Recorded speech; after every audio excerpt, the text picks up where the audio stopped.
It was a good quality shit. Nice. Those are Yeah. always really satisfying. Yeah. I've been shitting a lot more lately just because the drastic change in my diet that I've been making. Uh So huh. the shits aren't as like as solid as I would like them to be, but I mean, You got the Hershey squirts. yeah. But when you they're not quite Hershey squirts either. They're just really like they're just like really loose, you know? Yeah. Just because when you eat like fresh fruits and vegetables and that's like your main diet, it's Mm-hmm. really it'll happen until you kind of get like adjusted, until your system fully adjusts, you know? Like sometimes they're solid. That's what a great way to start off I know, right? Yeah. That's what what an people. amazing That's way what to people start. came here to see. Honestly, I mean, that's you know. Yeah, about my bowel movements. Mm-hmm. It's important. Important stuff Yeah. here. Yeah. Absolutely. That's what it's all about. It So all yeah, man. everything comes down to poop. Yeah. Everything comes down to the quality of your stools. Yeah. Yeah, man. So we were in your office today, and we were just kind of. I know we were talking about another topic Yeah. for a few weeks ago, and I think we can. I think we can talk about that. I just don't think it's as good as the topic that we have this week. Yeah. We could put that one on the back burner. Yeah. But yeah, this Yeah. one this week is definitely a topic that I think is going to be very relatable to our audience probably, Right. and it's relevant to video games, which we both love. So it's cool to talk about. Yeah, absolutely. So this week's topic is gaming addiction, and I'm pretty sure we've all been through it. Like we've been through a period of our lives where we were just fucking like addicted. Like we just can't put down a certain game. We just want to play it all day long. And I'm pretty sure um whoever's listening and whoever's watching, I'm pretty sure the game is exactly the same. So um which one is yours? What do you mean? Which one's mine? Which game is yours? Which is that game that has you Oh, like super addicted? Like I can't put the shit down. I mean, right now it's Rainbow Six Siege, but I would say the one that I was the most heavily ever addicted to was World of Warcraft. I would say. Yep. That's the Yeah. one. That's that Yeah. cursed title that our fucking loved ones hate. Yeah. Everybody hates that damn game. If you don't play it, you hate it. That's Yeah. just how it is. So like uh, so when it comes to like addiction, what does what makes you addicted? What defines addiction? Definition of it. So, I mean, something is considered to be an addiction when engaging in it like interferes in your life across life domains. So that would be like job performance, personal relationships, school. Typically, it also involves some sort of attempt to stop or to like, you Right. know, like to trying to stop and not being able to. But the big like hallmark is it interferes with your ability to function. Right. Yeah. So can WoW actually be actually be an addiction? The World Health Organization says yes. It does. Well, it does, yeah, and they're actually doing research to add it as like a mental health diagnosis, gaming addiction Wow. disorder. Gaming Yeah. addiction. Yeah. Mm-hmm. And I'm pretty sure we've seen it. We've seen it firsthand, or at least you've seen it firsthand. Yeah. I haven't heard of any stories like that. I've heard of stories that came close to that, where you just kind of like lose everything just because you're so like engulfed in this game and you don't really want to do anything else. You're kind of neglecting everything else because all you want to do is spend time with this fucking game. Yeah, and like I definitely do have, which I can get into at some point tonight, but I do have a story. It's not me. It's not me, but I do have a story about someone that I was close with that lost. Yeah, they lost everything because of World of Warcraft and their Yeah. dumb decisions. Like it was 50% them being a dumbass, and then 50% they were addicted to World of Warcraft. Right. And I don't know, we were having this struggle earlier in your office. It was like it's funny, but it's also really sad. Like I feel really bad because he lost everything, or because this person lost everything. But at the same time, it's like, dude, I mean, get it It's together, you know? it's definitely funny. I mean, when it happened, we joked, not me and him, but like, but it sounds really bad. Behind his back, we all laughed about it and thought it was really fucking funny. Um, we definitely all did. Like, we all were like, "Are you fucking kidding me, dude? How Oh do you do man, this?" Yeah. Um, yeah, but and then I know I personally was definitely addicted to World of Warcraft. It didn't interfere with my functioning. I mean, maybe my social life a little bit, but like I'm right. an introvert anyway, so it didn't really impede my like, you know, my social life. And I graduated college, so it didn't make me drop out or fail or anything, but um, it's definitely pretty hooked on it. Yeah. So yeah, my games were WoW, and I think Overwatch came really close to that. I think Overwatch came pretty damn close to addiction, just like World of Warcraft. But Overwatch, that game, it kind of the game kind of like shot itself in the foot, and eventually I just started to, dislike it before I even really got into or I was into the game before it actually like kind of took over everything. Like all I wanted to do was play Overwatch. That's all I wanted to do. But I don't think it reached the extent of World of Warcraft where it's just like I just felt like it was a responsibility. Every time I logged in, there were things I had to farm. I had to do the dailies. I remember trying to get the Nether Drakes, Mm-hmm. trying to get the rep with that faction. But yeah, I remember grinding for that, and it was like a chore, man. Hustling the auction house, farming for Serenite ore, all that shit, and it was just a grind. It was almost like a job to me. But I don't think it got to a point where I ditched work impulsively, just like I'm not gonna go to work today because I'm just gonna do this. I Mm-hmm. don't I don't think I've ever done that. I didn't either, but I also played at night, so it was a lot. It was much more impacting my sleep than it would like work. Yeah, Um, yeah, Sometimes I guess I would miss class because I stayed up too late playing World of Warcraft. I mean that, but I right, also would skip class anyway. I mean like that would just happen. But sometimes it was because of World of Warcraft. yeah, Um, yeah, no, I remember like it was even if I had shit to do that day, I was like I have to at least spend 30 minutes to log on, do my transmutations, go to the auction house. Like there was definitely like daily shit I had to do, even if like I had mm, plans. It was like I had to factor in like at least 30 minutes to an hour a day to like find reputation or do transmutations in auction house. right, Yeah, yeah, it happened. Yeah, all the time. And then there was also the playing it for like 8 to 12 hours most yeah. days of the week. How many hours you say you played WoW every week? So I mean, this may be a little exaggerated, and it probably varies a bit. But like, I mean, it's so. I mean, I was in college. I started playing right before I went to college, but like, I was real serious into WoW during college, and like, at minimum probably 6 hours or more, 6 to like 10 on a weekend. It could be like 12 or 14. I remember there was one summer where I stayed on campus and I had like a really part-time job. So I played then like 14 hours a day because I also went to college in the middle of nowhere. So like that summer there was probably 20 people on campus. Right. So that summer I pretty much just played World of Warcraft. That's when I was really into arena and like the 3v3s and stuff. Yeah. Did you ever get any of the titles? No, dude, I don't think so. I'm trying to remember Oh, what really? like rank I got up to. Yeah. I don't remember. Yeah, I remember I rolled a Resto Shaman, and at the time they still had resilience, and I Same. was at 1650 resilience on my Resto Shaman.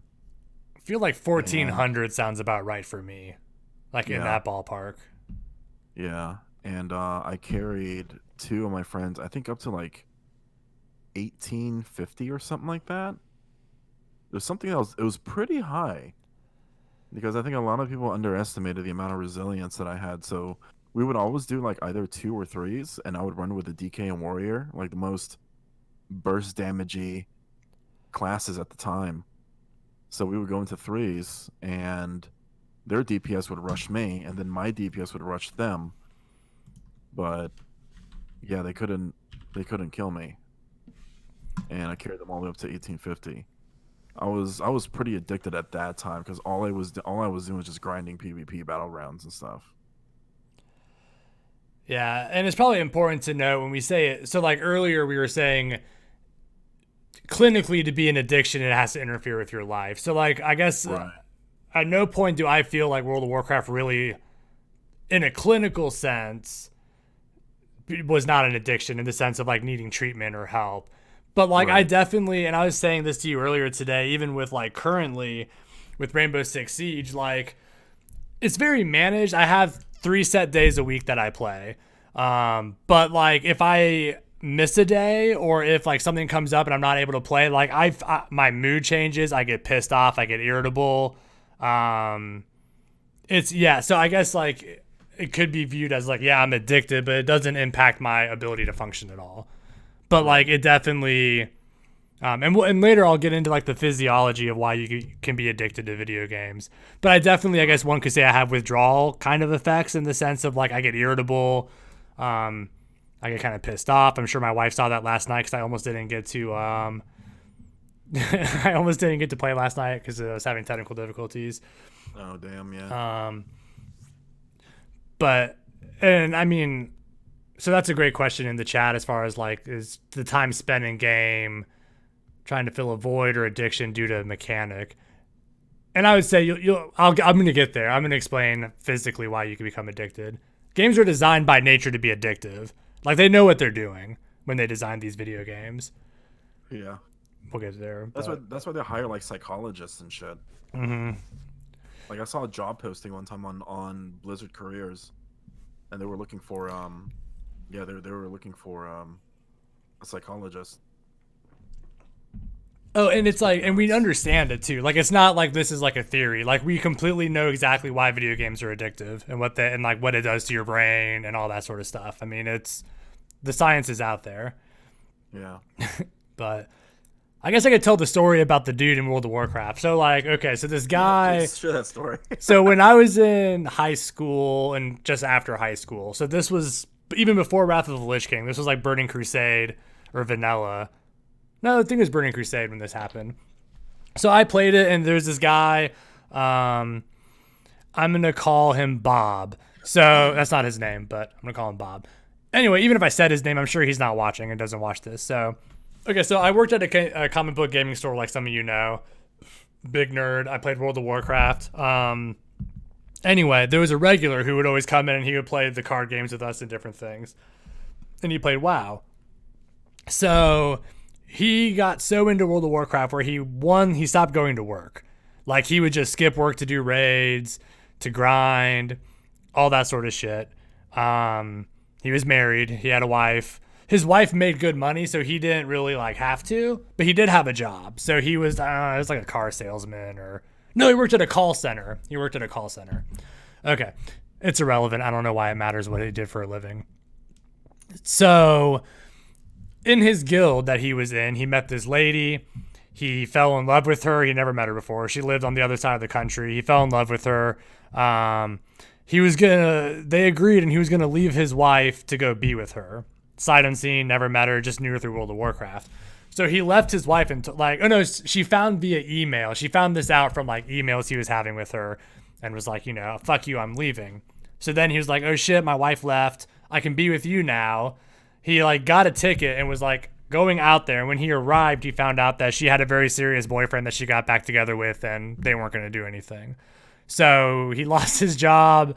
He lost his wife. He slept on my couch for a couple weeks. Because I had an apartment in Radford at the time with my brother. So yeah, he slept on our couch for a little bit. And behind his back, we just made fun of him the whole time. Because we were like, I mean, we were nice and compassionate. We let him stay with us. But the whole time we were thinking, like, are you fucking kidding me, dude? Like, what is wrong with you? Fucking moron. Like, how do you do this shit? Like, how does someone do that? You know? It's so fucked up that I mean I know it's I feel terrible for laughing, but it is kind of funny. It's absurd. I mean, the fact but that kind of shows the power of, the shit. And WoW is especially when we get into like the like mechanics of how this works, a game like World of Warcraft is like perfectly designed to be addictive. Yeah. I mean, most video games are, but like games like any RPG is designed well for that. Yeah. So how would you say you like overcame that addiction? Like how did you get over it? The content got boring, and I just kind of fell out of love of WoW. I mean, I still play video games. I think what's helped a lot with Siege and streaming and stuff is just understanding, and this is going to sound sappy, but it's true. Understanding that like my wife is more important than just playing video games all the time. Like there came a point even with Siege where it was like, you know, I'm not spending enough time with her. It's, you know, it's an issue. So then I just schedule it. So I have my 3 days a week that I play. And it helps strike that balance, you know, between work, actually having a healthy relationship, and still playing the game. Cause I love playing video games. It's a great stress release. Yeah. But yeah, Yeah. of course, it was just really discipline, I guess, is what it comes down to, is discipline and just prioritizing. When I was younger, what got me over World of Warcraft was just the content kind of started to suck. Like I got out after Cataclysm because I was like, this game is not really cutting it anymore. Yeah, that was the same thing that happened to me. Like I just kind of fell out of love with the game. I just wasn't into it anymore. Like I tried to get back into it and I just couldn't. So yeah, but I mean, like when I play games now though, it's just if I play for like a really long period of time, I start to feel kind of bad. What do you mean by feel bad? I start to feel like I shouldn't. Something in my mind just goes, I've been on for a long time. Like I shouldn't be on for that long. And I'll just want to like stop immediately and do something else, you know. But that would I mean, what that would look like, it's like I would play Apex or something, and I would play for a few hours, and I'd be like, damn, I've been playing for a while. Maybe I should like take a break or something. And then I would turn off Apex and I would turn on Netflix. So I don't know. I don't know if that makes any difference. I'm still sitting my ass in front of the computer, like, you know, I'm just not moving my hands. I'm just leaning back and watching a show. Yeah. Yeah, I don't know, man. Yeah. Yeah, it's interesting. I mean, and this question in chat's really good. I kind of think I want to put a pin in that until we explain a little bit more. But it's a great question. I want to come back to that because it's a really good one. But like, so just some context of like why video games are addictive would probably be a good thing to discuss briefly. Yeah. So it's all about dopamine, basically, is what it all comes down to. So like dopamine is a brain chemical, a neurotransmitter, and it's associated with like your pleasure center and reward center in the brain, basically. So when your brain is flooded with dopamine, it feels good, it's rewarding. Yeah. So basically video games and other addictive substances like cocaine, for an example, it floods your brain with dopamine. And when I say games are designed, so when you do something right in a game and you get that feedback that like, oh sweet, I leveled up, I cleared a boss or whatever, your brain releases dopamine. Games then, the next level is a little bit progressively more challenging, right? So you have to overcome the next challenge, your brain releases dopamine. One of the reasons they speculate that people get bored of video games is if it doesn't get more and more challenging, your brain will not release the same threshold of dopamine, and you get bored and tired of the video game. So that's one of the reasons why each level gets a little bit progressively more challenging or a little bit more difficult, is it really activates that like deep satisfaction from that reward center. Yeah. Yeah, so like, and there's sources for this. Like, I have an article pulled up here from Psychology Today. And it says here that the deep satisfaction, it's like quenching a long thirst. The increased release of dopamine in the brain's reward center responds to the achievement of a challenge. It's instinctively reinforcing, and I can't read today, man. Intrinsically reinforcing. So after you make a prediction, a choice, or an action, or receiving feedback that's correct in a game, the reward from the release of dopamine prompts the brain to want to repeat that action and receive more of that pleasure from the dopamine. And you kind of get this like achievement feedback loop.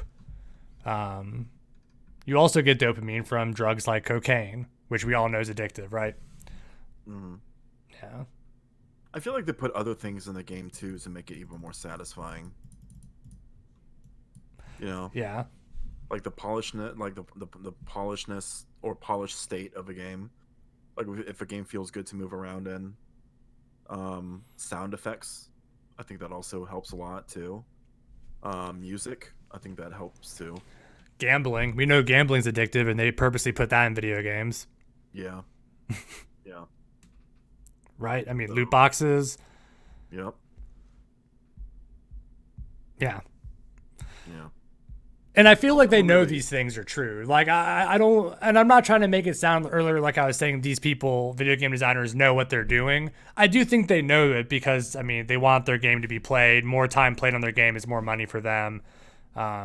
I'm not trying to say that it's like really nefarious and they're all like, we're getting everyone addicted to our shit, you know, like a crack dealer or something. But Yeah. Yeah. by nature, it's addictive and reinforcing, and yeah. Right. So how does it like I guess when dopamine is released, um when it comes to games, it's a little, would you say it's released more naturally compared to something like cocaine? Cocaine is like would that be, would you say that's like forcibly released, if that makes Well, any so sense? like a drug like yeah, I mean it's definitely a little bit different, and I guess I should Right. specify that too. So like a drug like so drugs like cocaine and other illegal drugs, they either block the reuptake of neurotransmitters or they cause the flooding. So like some of them will stop the reuptake so it doesn't get reabsorbed and it just stays bouncing around in the synapse longer, so you get more and more of an effect from it. It's not like playing a video game is like doing a big rail of cocaine, but it's just the point of that, like they both trigger that reward center or dopamine, Right. which yeah, I see. because like gambling would be very similar. Yeah. And we in our brain we use dopamine in learning. So like any time in life that we make a prediction or do an action and it turns out correct and successful and we get that like confirmation that it was a good choice, your brain's going to release that. You know, when you have sex, your brain's going to release dopamine. When you so like any yeah, so it's more so than just drugs in video game. But I would say video games activated frequently. Right. So if let's say you were playing a game, and how would you know like you start to get addicted? Like how can people be like, "Hey, I need to back off before I get too like sucked into this game"? Like, what are some signs? That is a good question. So I guess like an early warning sign would be like you start to push important things off for the video game. Right. It would probably be a warning sign, like basic responsibilities, hygiene, going to your work. That would probably be like the first warning sign, I would say, probably. Yeah. Canceling plans on friends to play video games. Right. Of course, a lot of the time nowadays with online games, you know, it's kind of interconnected. Yeah. So I have a good question in chat. I'm trying to say I'll come back to that. Yeah, I mean, I would say that's probably. I mean, I'm also not an expert in video game addiction, but I know a bit about addiction. So I mean, that would I would say, you know, would be first you're starting to like skip out. Yeah, I got 2 questions in the queue. We'll get to it. Yeah. I'm not gonna forget you all. I'm gonna try not to forget you all. My memory sucks ass. But yeah, so it's horrible. But what the hell was I even saying? Like how you would start getting addicted. Like Or what the are some warning warning signs, like what could you Yeah. look out for? Yeah, Yeah. so I would say those would be the big ones. Probably would be a start. Probably, yeah. Yeah. Now, in the case of Bob, that for his first warning signs would have been like he was stopped going to work, like he started skipping work to do things. Right. That'd be yeah, I mean, would you say there's like different levels of addiction? I mean, or is probably. it like you're addicted or you're not? There's probably different levels, right? I Different levels. mean, like, cause I joke. I mean, I half jokingly say I'm addicted. It doesn't interfere with my functioning, so it's not clinically significant. But I do notice like I get irritable if I haven't played in a while. If I have plans to play and that gets interrupted, it bums me. I mean, I'm generally bummed. Um, I'll be playing and playing, and next thing I know, it's like 5 hours later, and I'm like, fuck, it's like 2 in the morning. I need to go to bed. Um, yeah. Yeah. But and I guess I could be corrected here, but I feel like I have a very healthy marriage and I don't miss work because of video games. So it doesn't really impact my like ability to function across domains Yeah. I don't think I would ever take off for like a release of a anymore. game. Yeah. I definitely have done Unless, that before. yeah, I've done that before too. Unless it's like something that I'm really, really looking forward to. You know, I think a game I would probably take off for would be Cyberpunk 2077. Yeah, I don't know if there is one that I would anymore. Yeah. I don't think so. That all being said, I was even still responsible and I scheduled to not work. So I'm not sure if that really counts because Right. it didn't impact. I Yeah. mean, like I had vacation time. I used it to like not work for like Wrath of the Lich King or whatever. Right. I did that for. Yeah. Actually, Wrath of the Lich King. I feel like I was probably just in college for that. So I may not even had to have Yeah. taken off. Yeah. But so some of these questions that we've had in the chat that like are kind of relevant. That are well, not kind of. They're relevant. So this one, and I'm curious of your thoughts on this. What's the moral? Where do you draw that moral line as a video game designer or developer, and having your game be engaging and fun, and not abusing the mechanics that we know exists and can cause addiction? Like, how do you draw that line? Because by nature, the game is addictive, right? Right. Stuff that we find fun in video games, like leveling up and the grind, because the grind can be Right. fun. Yeah. I don't think there is really a moral line. So it's all fair game. Yeah, I don't think there Any is a mechanic moral you line want to for them. utilize? Because you have to think about it this way. They're running a business. They're investing lots of money to bring in. Are you talking about like as a game developer, like where you draw that moral line for your game to not be that addicting? Is that what the question is? Yeah. So the literal wording is, where's the moral line drawn between a fun and engaging game and a game designer? Oh, sorry. They had a correction. Where's the moral line drawn between a fun and engaging game and a game designed to keep you engaged because of mechanics? And I think what they're asking is like, do game designers have obligations? Yeah, like is there a moral obligation to not abuse these mechanics that can get people addicted? I don't think so. Remember, they're trying to run a business.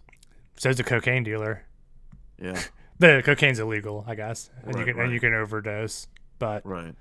yeah, But I mean, they see it as a business, and I don't think.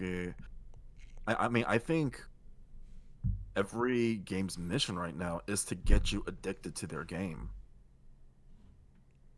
a better analogy would be casinos. Do casinos have an like? Is there any sort of issue there? I guess maybe because I was kept thinking like, well, a cocaine dealer is running a business, but then I was like, yeah, but cocaine can kill you. Maybe we'll Right. say cigarettes, do they? And I was like, well, that kills you fucking too. Same with alcohol. So that's why I was like, but maybe a casino Yeah. maybe would be. I mean, if I mean, everyone already knows gambling's addicting. You know, I mean, if they had morals, then they just shut all the casinos down, or they'd have Yeah. different. I don't know, have different types of games. And well, no, I mean, gambling is an action. So anytime you put something at stake with high risk, high reward, then you know, it's gambling. Yeah. But I don't think there is any moral line. I don't think I don't think a game developer is going to sit there and design a game and go, I think this is too addicting. I don't think anybody thinks that. I think the objective of a game designer would be like, how addicting can I make this game? Like, we want as many people to play this game. We want as many people to buy it and to keep playing this game as much as possible. So I don't think there is any moral line. I think their mindset would be, how much they play the game is completely up to them. But Yeah. our mission right now is to get as many people as possible, as humanly possible, to buy this game and to play it as much as possible. Yeah. Maybe, yeah, I mean, maybe there should be like an informed consent kind of idea where it's like, or it's like an understood, like, not informed consent. What's the phrase for like a known risk? Like, you know what I mean? Like, you do this at your own risk kind of thing. Like a disclaimer. Yeah. Yeah. Or it's like, yeah, like it's Right. an understood risk that video games could be addictive. Don't get involved if you don't want. And we have kids becoming really addictive. Like, have you ever seen like some of those kids flipping their shit about like Fortnite, like when they get Yeah. their Fortnite shit taken from them or different things? Right. Right. Exactly. No one reads terms and conditions. Like, I mean, no yeah, one reads no one them. does. Yeah, that's true. Like games are really tailored to mostly, kids and teenagers. I'm a 36-year-old male. Like, I'm very well aware that games can be very addicting, and sitting for long periods of time playing games is not necessarily healthy for you. So I mean, these are things that I'm aware of. So I try not to play for long periods of time, or I know, like, every so often I would have to get up and stretch, move around, get the blood flow going again, you know. But yeah, I think it should be up to, like, the player and the consumers to understand. Like, if you have kids who play, then it's good parenting would be like, hey, you play for like an hour or two, and then I want you to get up and do something. Yeah, that relies on people being good parents, and most people Yeah. suck. Yeah, Not sure. just at being parents, but most people just suck in general. Yeah. Yeah. I do think that there are some predatory practices in video gaming, and you see it a lot with like mobile games that I do think runs that moral. If it's not over the moral line, it's like skirting that fucking line, wearing it like a thong. I mean, there's definitely like I hate loot boxes. Like, I don't mind some video games. I feel like do it more fairly than other games. But there's definitely some predatory shit out there. Right. And I do think that, like, we've seen the consumer banding together over bullshit predatory practices in video games and have seen some change. Like, the one thing that comes to mind for me is that last Battlefront 2? Yeah. Is that what I'm thinking of? Battlefront 2, where they had like ridiculous loot boxes that were also pay to win, and like everything was behind a paywall, and it They was actually done for it. Like Reddit actually came together as a unit, and it was like, fuck EA and fuck this game. yeah. And that's even more like minor than some. I mean, there's literally, I was watching Angry Joe show. I don't know if you ever watch this stuff on YouTube. But he was doing like a worst games of 2019. And one of them was like one of the NBA 2K, whatever the fuck, basketball games. They literally had slot machines in the video game. Like, literally.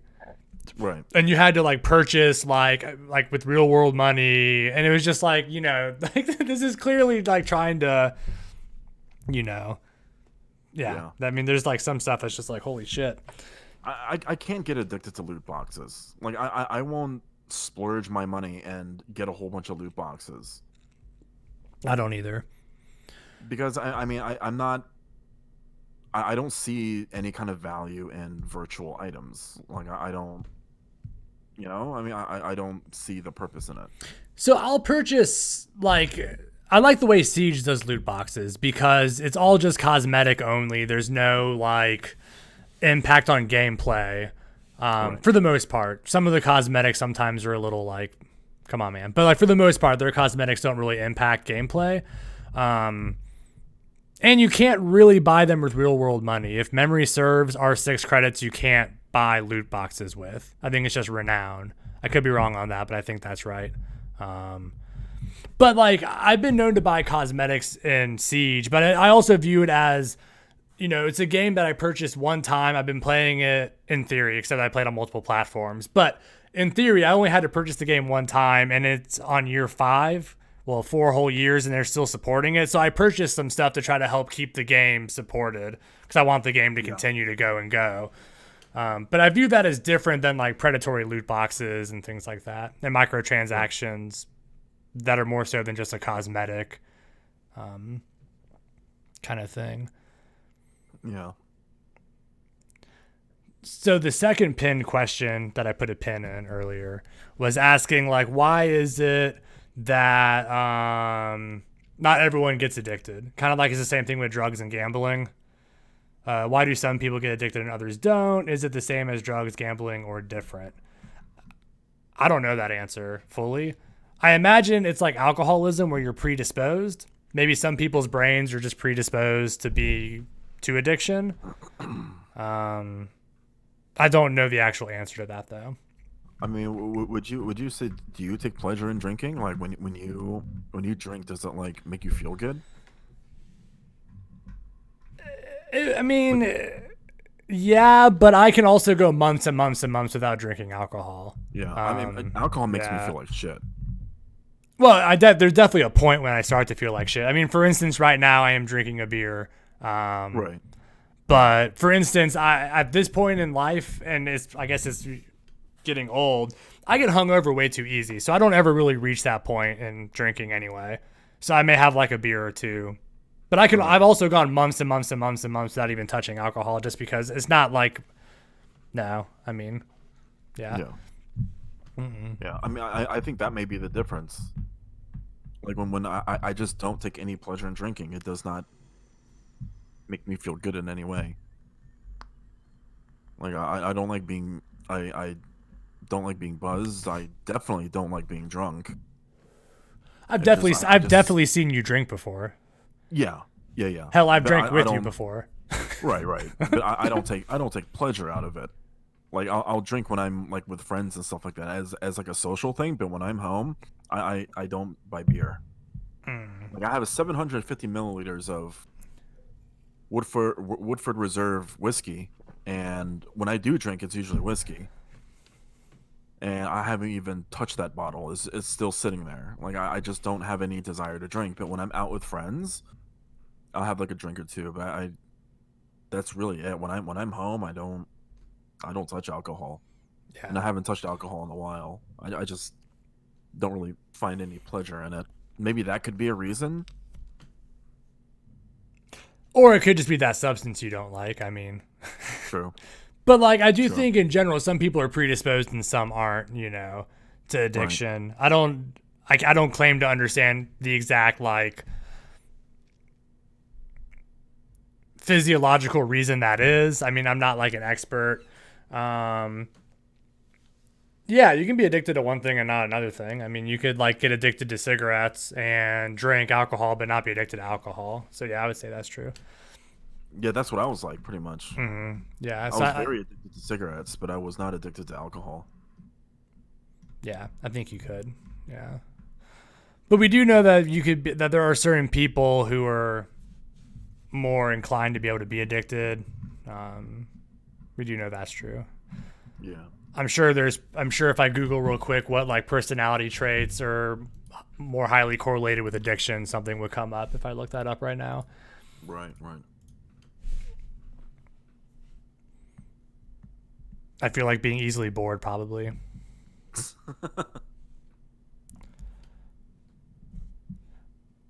Predisposition does matter. Sorry, just real quick on this comment. It does, because like what I'm saying is there's people who have traits that make them more likely to be addicted to something, and that's called being predisposed, right? So that same person could never engage in any addictive behaviors and not be addicted to anything, but maybe there's something about the way they're wired that makes them more likely to be addicted if they tried something. Right. Yeah. So is that what they mean when someone's like, I have a very addictive personality? I guess so. Now, they may not realize what they're saying, but I think that's the idea, right? Is there something about them that just They get addicted to things very easily. Yeah. If I had to guess, I would say getting bored easy, like having a low threshold for boredom could be one.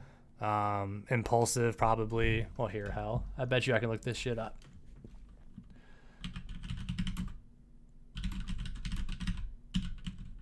But yeah, you had a question you were about to ask, right? For me? Yeah. Oh, I think I might have forgotten.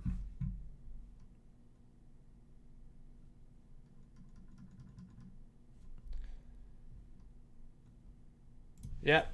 There are. Hey, I was right on some of these. So research has shown, while there's no single trait that sets the definition of addictive personality, there are significant personality factors, including impulsivity, sensation seeking, nonconformity, social alienation, tolerance for deviance, heightened stress coupled with lack of coping. And then you could have genetic, physical, environmental characteristics. Yeah. Right. Yeah. So I guess there are things that you could have that would make you more likely to be able to become addicted to something. Yeah. So how would you know if you have addictive personality? Is there any way to tell?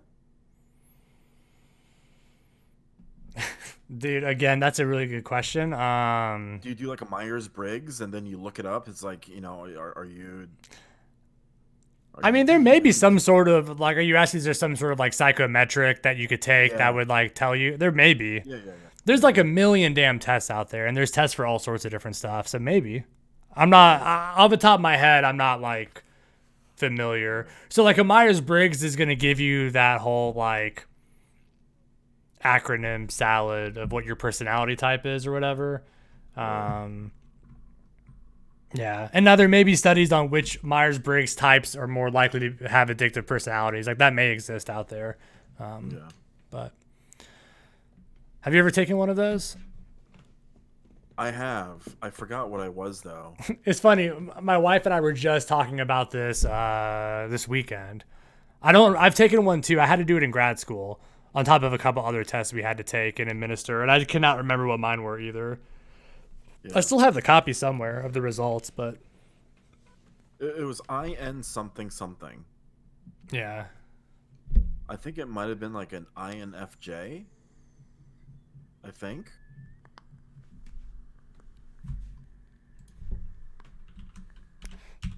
Could be. Are you typing that in? Yeah. Introverted, intuitive, feeling, and judging would be INFJ. I mean, it could be. Could be, yeah. I honestly don't remember. We were like trying to figure out what mine were, and I couldn't remember. And then I told her I would grab it and check, and I forgot until now. So. Yeah. Oh damn! Oprah Winfrey is an INFJ. Same with Nelson Mandela. No shit. Sarah thinks that's what I was. Yeah. Yeah. Could be.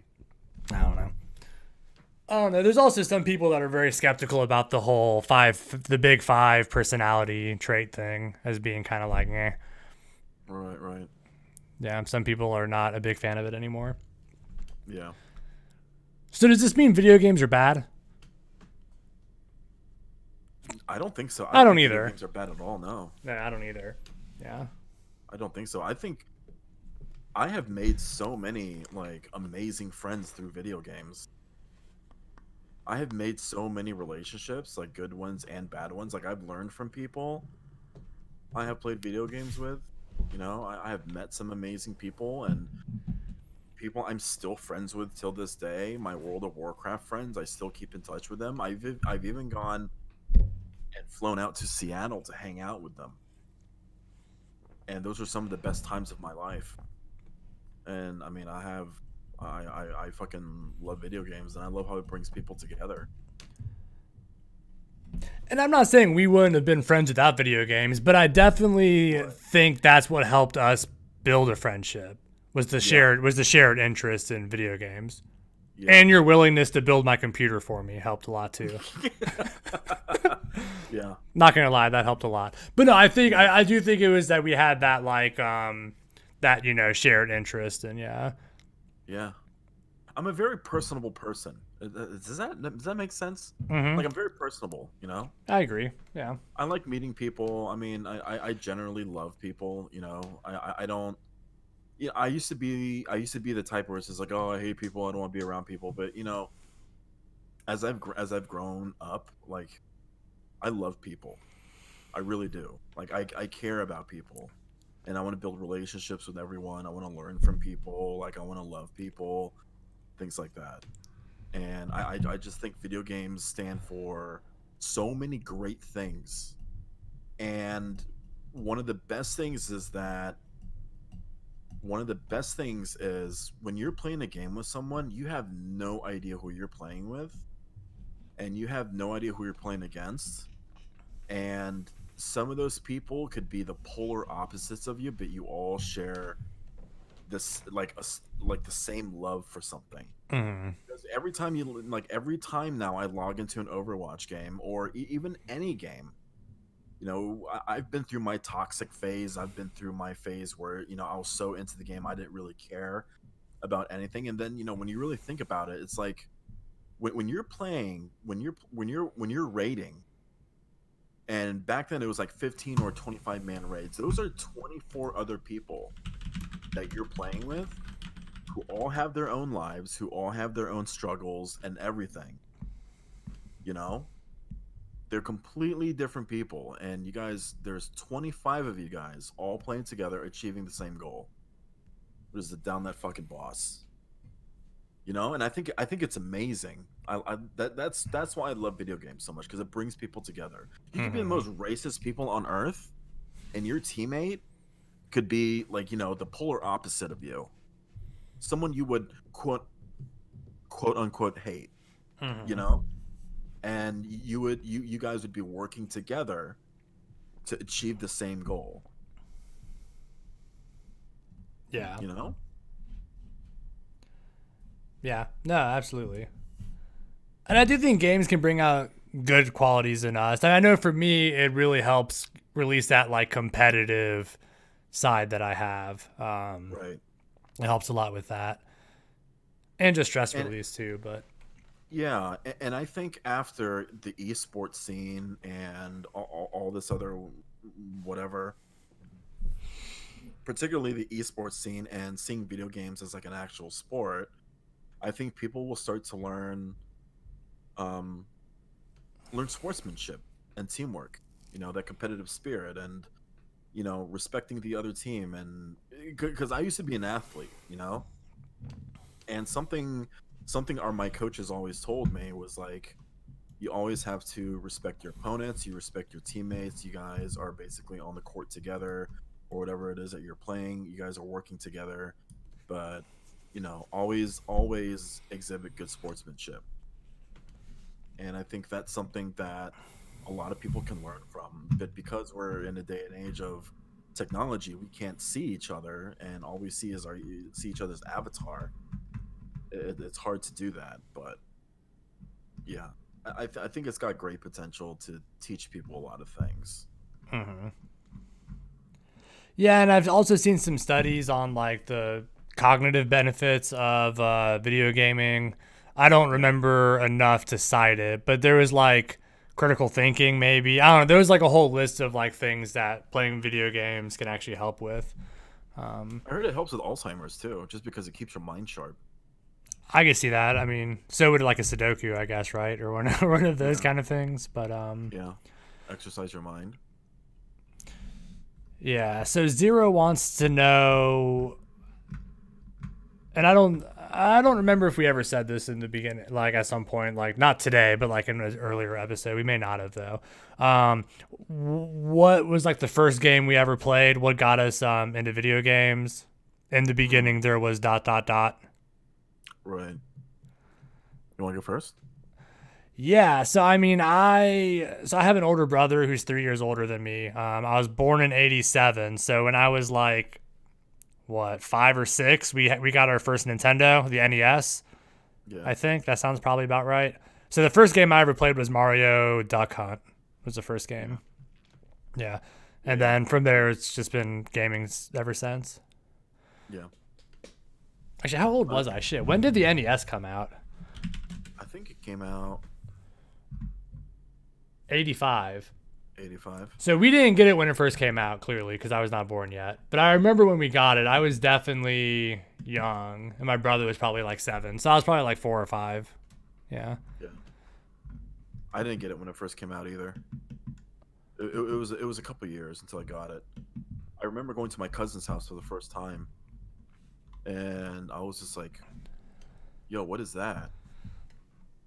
And he was my step cousin, and yeah, I don't know why that's relevant, but It's important to know. yeah, right. I of course. I mean, I was really young, but I remember I went over to his house. I went all the way upstairs into his attic, not his attic, but there was like a loft, whatever. And yeah, I was watching him play this game, and I was like, oh my god, what is this? I was just like dicking around on it. I was like, oh, this is fun, but I didn't really think too much of it until one day my parents surprised me with one. I was like, oh, that's great, but I wasn't too into it. Like I didn't really play video games too much.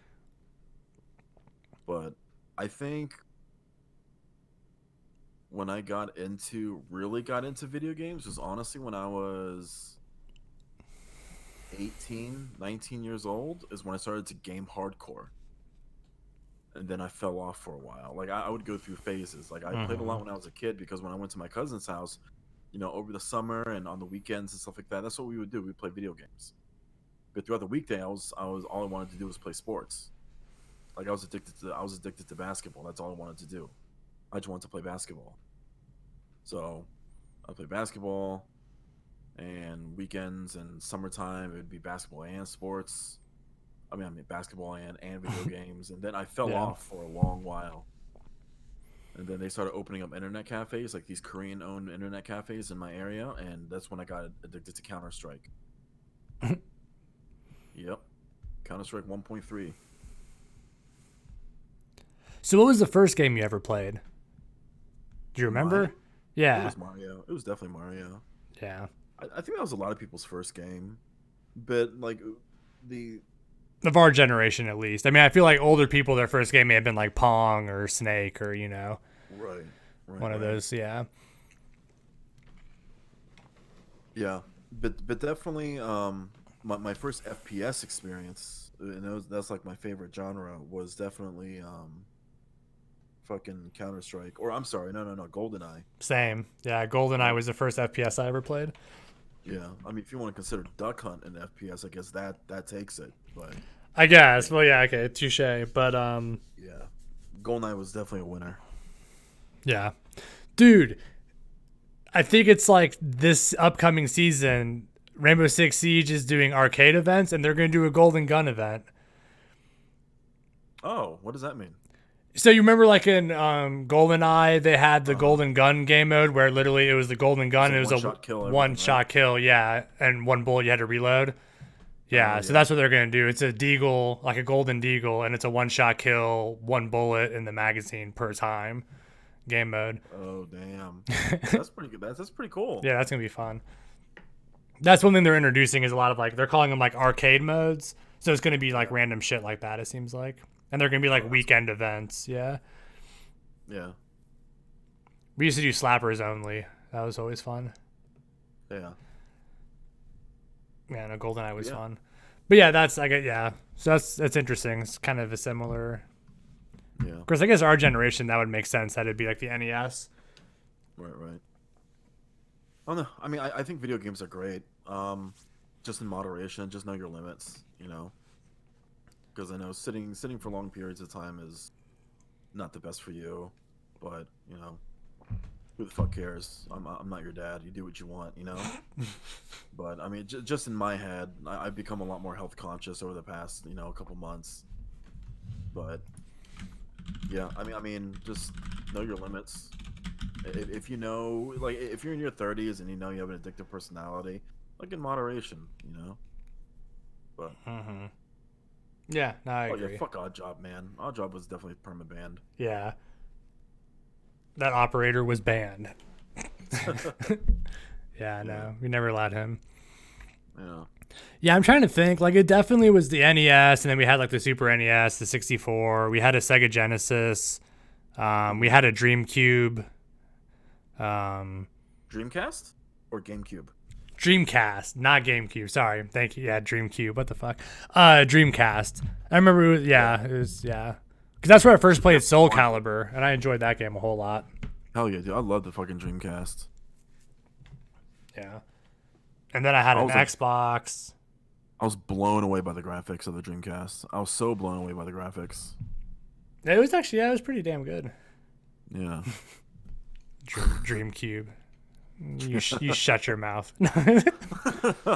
Yeah. Did you have GameCube though? I thought that system was garbage. I dude. did not have a GameCube. No. At the time the GameCube came out, I think I had a PS2 or an Xbox, whichever was out at that same time.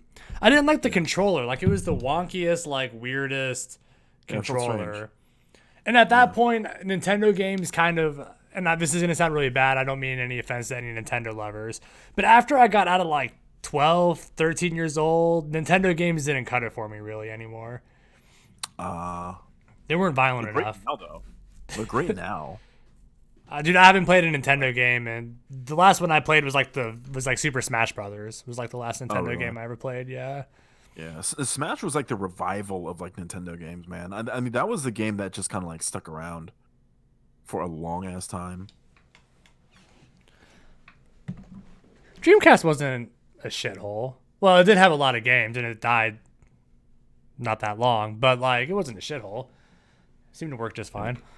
Yeah, Dreamcast had some fun games, but I remember giving it to one of my family friends because I just didn't touch it anymore. I was like, "Oh, can we give this Dreamcast to what's his face?" And I was like, "Yeah, sure. I don't touch it anymore."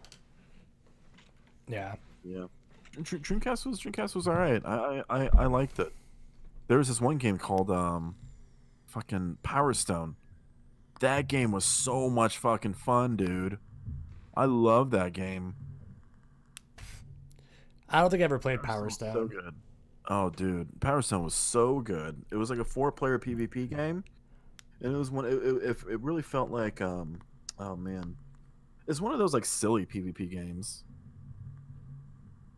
I forgot how to describe it, but it was just kind of like a brawler. Oh, Sega Saturn. I never had a Sega Saturn. I had a Sega Genesis, but Yeah, I didn't have a Sega Saturn either, but my neighbor had one, and I would always go to his house and play Knights. Knights was fun. It was a really pretty game too. Nights, like Neverwinter Nights. No, I think the game was called. Oh, damn What it, the hell's was it? Neverwinter Nights, man? My brain tonight that's like a song. No, it's Yeah, a it's game. just That's a and I- game. I'm not crazy. Shit. Okay. Yeah, Nights into Dreams. Yeah, that game was so good. It was fun. It was very Sonic-esque. No, I used to get down with some Sonic and Knuckles. Yeah, Sonic was good. Dude, video games were so expensive back then. I remember my dad getting me Sonic and Knuckles. Dude, that cartridge was fucking $72 or some shit. Was it? It's so fucking expensive. See, I don't remember. I mean, hell, console games are expensive now too. I mean, Yeah. $60. Yeah. of course, you do get more bang for your buck nowadays than Oh, you yeah. did then. I mean, of course, games were also released complete back then.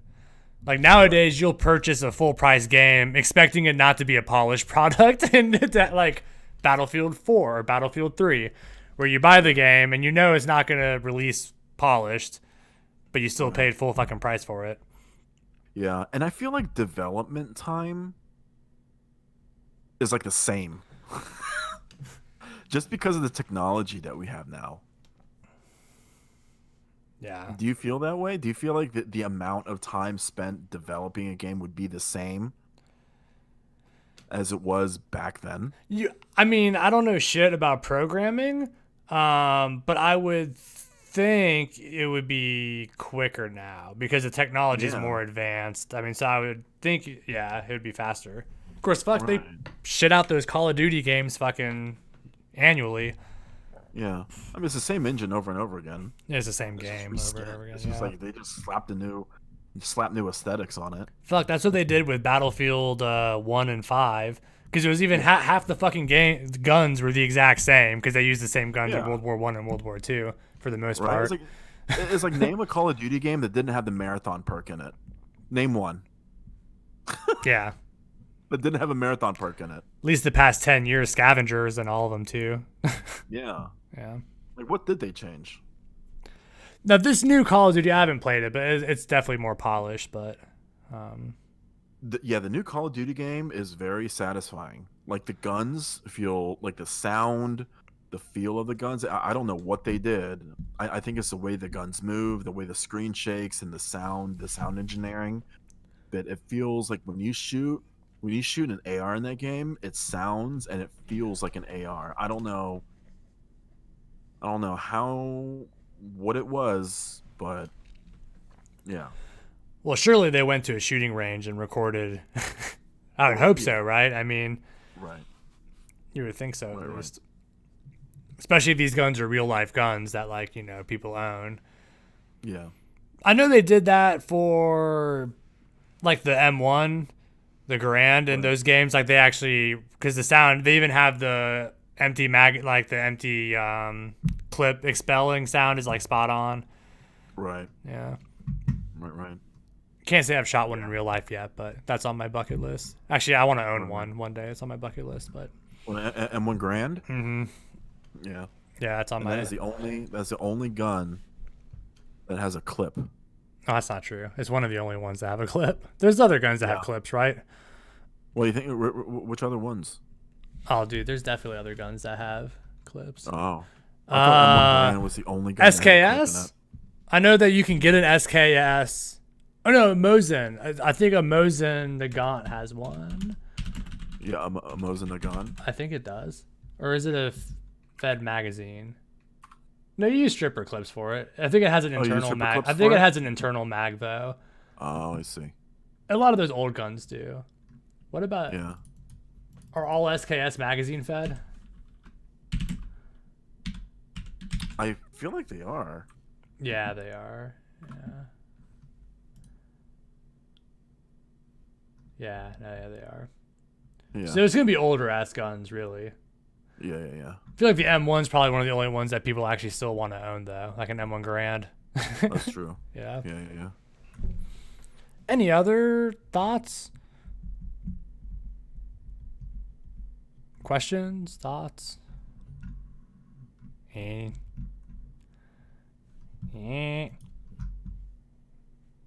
Yeah. I have nothing else to add. I think this was like a really good topic, just because like I don't know. Video games is one of those. Yeah, I think you either like you get it or you don't. You know what I mean? Yeah. And it's definitely not for everyone. Like I definitely have had friends and have known people over the years.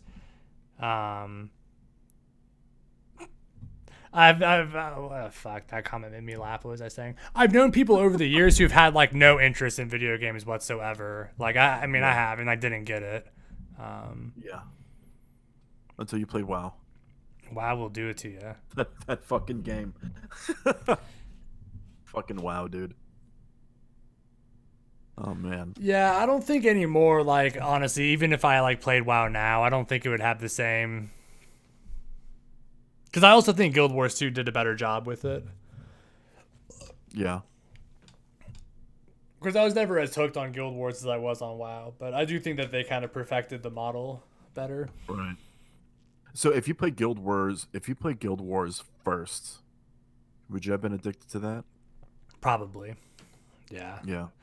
Probably. I would think so. Well, it depends on when in the cycle of the game. If when I started playing Guild Wars, if like I never played WoW before and I started playing Guild Wars back in that same time, when they had raids, because raids came out in Guild Wars 2 like a couple years after it was released, and then I think then I definitely would. Yeah. Before that, they only had like 5-man dungeons. I forgot what they called it, but yeah, it was like 5-man kind of dungeon runs. But once they released like 10-man raids and larger, yeah, probably. Yeah. Because that's primarily in WoW what I did was raids. Yeah. Yeah, I love video games. I don't think I can get addicted to them again. I think I'm over it. I think I've played it all. I've been there, done that. You know, I don't think I can get addicted to another video game, even if I tried. I think I'm over that. Period. I appreciate them, and I think they're fun, and I want to play them all, but I don't think I can ever be addicted to them again. I mean, okay, so like in all honesty, if I didn't have any responsibilities in life, if I never had to work for money, if I didn't have to clean my house or take care of dogs, I definitely could see myself playing them like 8 hours a day, like while my wife's at work. Yeah.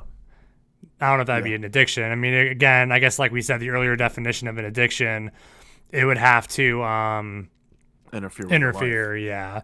And if the expectation was simply I do whatever the fuck I want until she could, until like I could actually spend time with her, the relationship wouldn't fail. But that's obviously a situation which will never occur because there's always going to be some sort of responsibility in life, But I think I'm at the point in my life where I could never let it interfere to that full extent. Right. But I definitely, yeah. Of course, that's also part of getting older, I feel like, is you're more responsible, and shit like that. Yeah, I think so.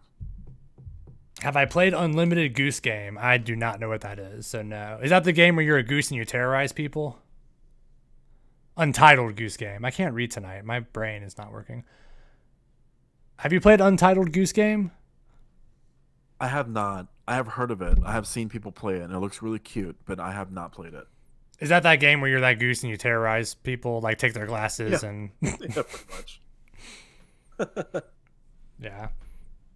That's the most like a really cute game. It's the most addictive one of them all. Yeah, right. Yeah. Yeah. Oh, so he has played it. Okay. Yeah. Oh man, there's some weird ass video games out there. My brother was playing one. Shit, what was it called? It was like a mix between like a Monster Hunter and like a cooking game, and I think you had to like battle these monsters and then you had to cook them and prepare like a dish with them or something. Oh, I forgot. He was telling me about that game. I forgot what it's called. I have no idea. It was weird. Yeah. But yeah, like literally like you would like battle a monster and then you had to like prepare a meal out of the monster that you killed. And then you were like in the kitchen and you had to like cook it. That's like a relatively new game, like a couple years old. Right. Yeah.